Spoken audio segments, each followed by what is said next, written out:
Yeah, Democrats are trigger and ban a mural honoring a white woman stabbed to death by a career criminal black man. That just shows you how fucked up the Democrats are. They care more about the criminals and the foreigners than their own American people. Let's get into the video, shall we? Of public art. But right now, there is a mural of a woman in the city's North Center neighborhood that's really sparking a lot of reaction.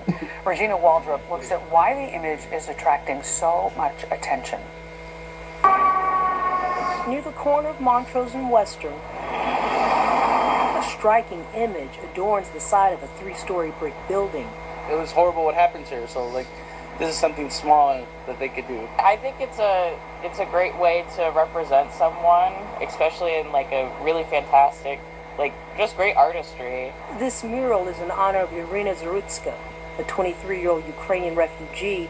She was stabbed to death last August on a train in North Carolina by a man with a history of mental illness. The mural is part of a nationwide project called Remember Irina.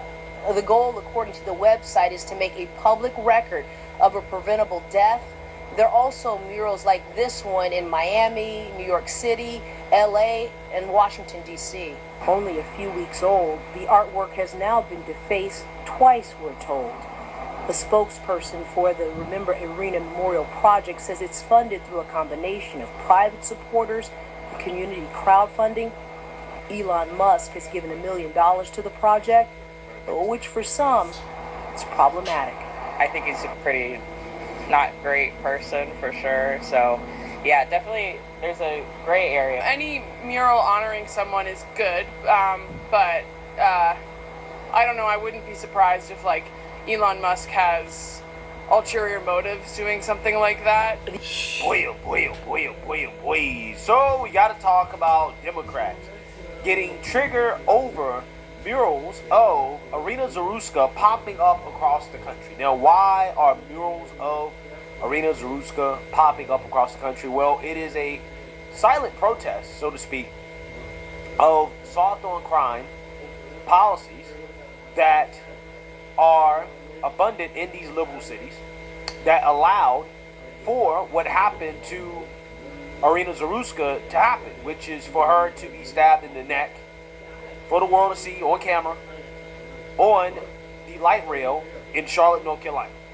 And this happened because of the soft on crime policies in these liberal cities that allow criminals, thugs, gang members to roam free despite having a history of violent crime, right? Being a violent individual. And woke judges, activists have been soft on these individuals, basically playing catch and release with them until they murder somebody, which inevitably is what happens, right? Almost every murder story I covered involves an individual that has a history of violent behavior. And they've been caught and released until they can kill somebody, right?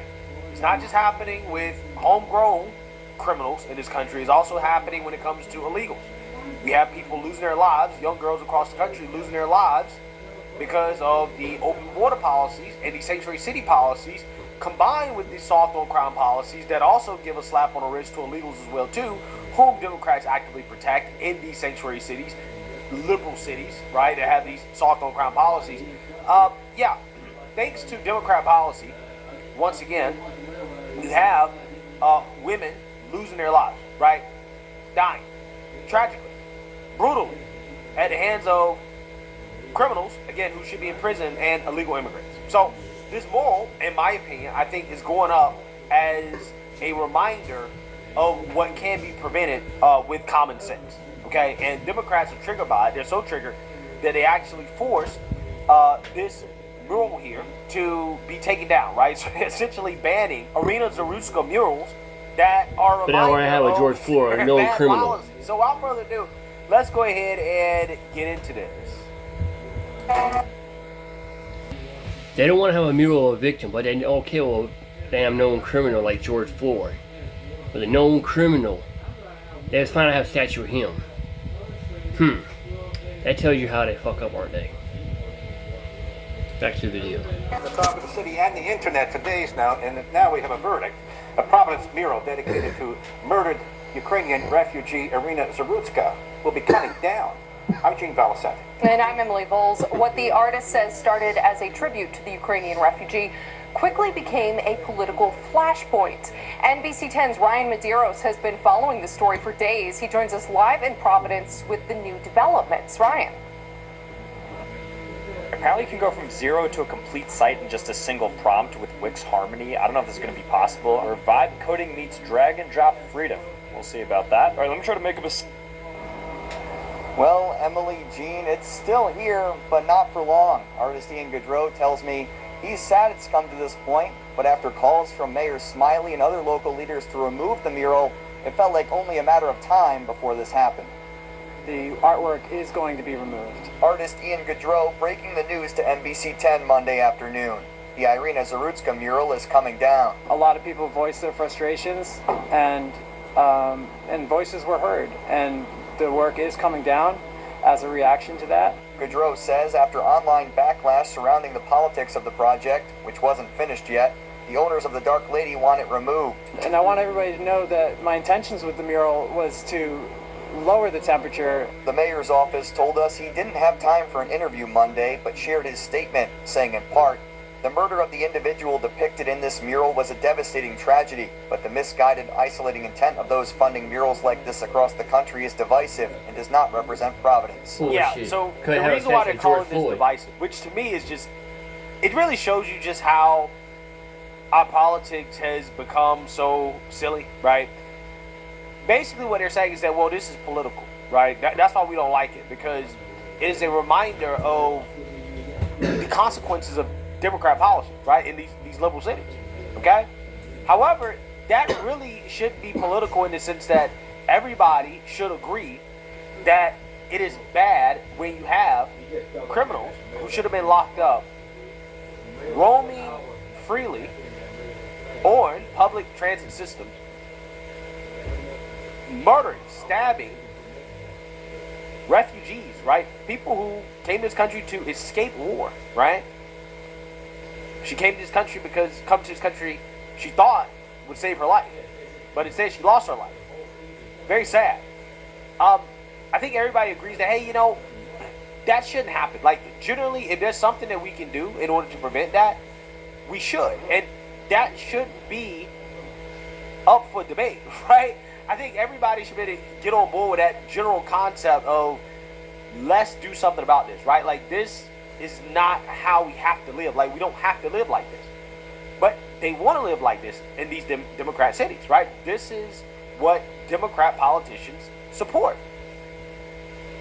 So this is why they see it as a political statement. Well, I'm like, I don't even think it's political. It's simply, hey, we shouldn't have innocent people being killed in this country because of criminals freely being able to commit violent crimes over and over and over again, right? Without being locked up. Why is that political? Why can't Democrats just agree to common sense, right? Why can't they just agree, yeah, you know what, maybe you're right about that, right? Violent repeat offenders, yeah, they should be locked up, right? We should be tougher. We should be institutionalizing a lot of these crazy people that are walking around, right? Let's do that. That, would prevent a lot of this stuff. But no, they don't want to do that. And they don't want to be reminded that they should do that, right? That is essentially what this story is. We are seeing a right-wing movement that is exploiting the death of a refugee for the purposes of trying to spread division. State Rep David Morales, who's running against Smiley, is in agreement with the mayor on this topic. It's no secret that you and Mayor Smiley haven't seen eye to eye on a lot of issues. Why do you think your opinions align on this one? Ultimately, because they're both woke. That's why, right? They're woke. We want to make sure that every community member that calls Providence home feels safe, and we can both agree that this mural behind us does not reflect Providence's values, nor does it reflect the creativity that we want to see in our city. We also got an answer to a big question about the origin of the mural. Were you paid, and where was the money coming from? The mural was funded by a nonprofit organization that was mostly funded by Elon Musk. That is a fact. While he can't speak for the nonprofit, Gaudreau remains adamant that his artwork had no ulterior motivation. All of this political vitriol being kicked up has removed Irina's humanity from her story. And I think we'd all do better to remember that. The owners of the Dark Lady shared a statement with us saying after reflecting and learning, they decided to go through with the removal. There's no word yet on when this mural will be taken down. Live in Providence, I'm Ryan.